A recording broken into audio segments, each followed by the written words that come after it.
Hi friends, welcome to my channel. Akshaya Tritiya రోజున మా ఇంట్లో దేవుళ్ళకి నైవేద్యంగా పెట్టడానికి పానకం తయారు చేసుకున్నాము. చాలా బాగా కుదిరింది.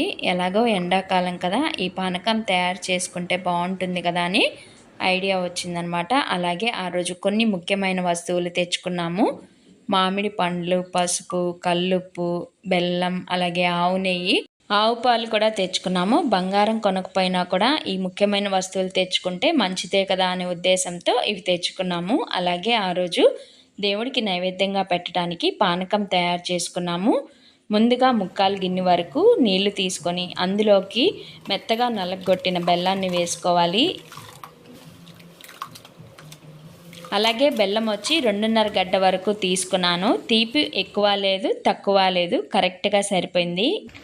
ఒక 10 నిమిషాల తర్వాత నీళ్ళల్లో ఉండే బెల్లం కాస్త కరిగాక ఫిల్టర్ తీసుకొని ఒక గిన్నెలోకి ఈ పానకాన్నంతా వడగట్టేశాను. ఇలా వడగట్టుకున్న పానకాన్నంతా ఈ గిన్నెలోకి పోసుకున్న తర్వాత ఒకసారి బాగా కలుపుకొని ఇందులోకి 4 లేదా 5 మిరియాలని మెత్తగా నలగొట్టుకొని వేసుకున్నాను.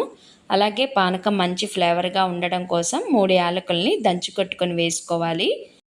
అలాగే కొన్ని తులసాకులను కూడా వేసుకోవాలి. తులసాకుల్లో ఉండే ఫ్లేవర్ వల్ల పానకం రుచి అనేది అద్భుతంగా ఉంటుంది. ఒకసారి బాగా కలిపేసుకున్నామంటే తక్కువ టైంలో మంచి రుచితో అద్భుతంగా ఉండే పానకం రెడీ అయిపోతుంది. ఇప్పుడు ఈ పానకాన్ని దేవుళ్ళకి నైవేద్యంగా పెట్టుకొని పూజ చేసుకున్నాను. అలాగే ఆ రోజు మామిడి పండ్లు తెచ్చుకున్నామన్నమాట.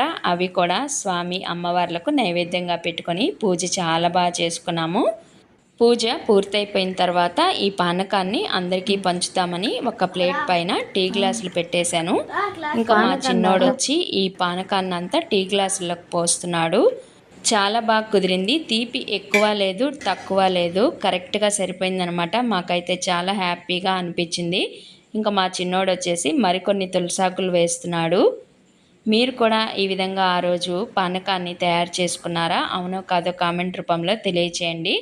ఇంకా మా చిన్నోడు వచ్చేసి వాళ్ళ ఫ్రెండ్స్కి ఇచ్చేస్తున్నాడు అనమాట. అలాగే దేవుళ్ళ దగ్గరే నైవేద్యంగా పెట్టిన మామిడి పండ్లు టేస్ట్ ఎలా ఉందో చూస్తున్నాము. ఈ వెండి ప్లేట్ వచ్చి శనివార వ్రతం పూర్తి చేసుకున్న తర్వాత కొనుక్కున్నాము. జిఆర్ సిల్వర్ ప్యాలెస్లో కొన్నాము. ఈ మామిడి పండు కొంచెం పచ్చిగా ఉండటం వల్ల తీపి తక్కువగా ఉంది. మిగతా 2 మాత్రం చాలా తీయగా ఉన్నాయి. అక్షయ తృతీయను మా ఇంట్లో ఈ విధంగా జరుపుకున్నాము.